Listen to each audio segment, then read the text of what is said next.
3 points I'd like to make. First is I don't want anybody to go away thinking that I consider slash and burn farmers as the culprits. I think they're simply poor people who are trying to eke out a living on the land. But where I worked for a long time in Southeast Asia, what we saw was a very sustainable approach at slash and burn because the population pressure was low, and it was very sustainable.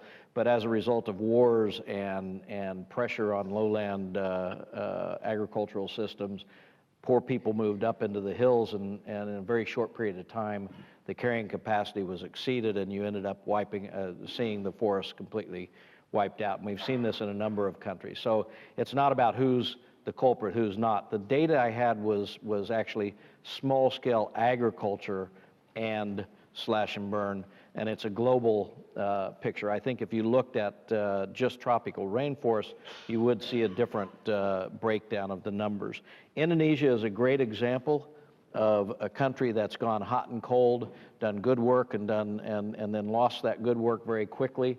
And it's not just the large plantations, and it's certainly not just palm oil, though that's the latest big push, but it's a good example where the government, for very good reasons, decentralized and ended up with very rapid growths in deforestation in the rural areas because of weak institutions at the local level and provincial level, and much easier corruption.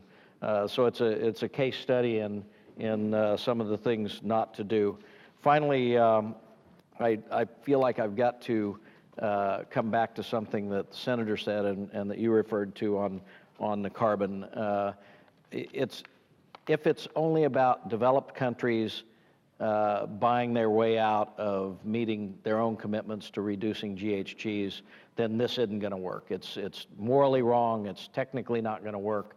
But I think what we need to recognize is that through the international negotiations, if the developed countries do play their role and become responsible global citizens on climate change, then the forest element can become a really, really important part of the solution.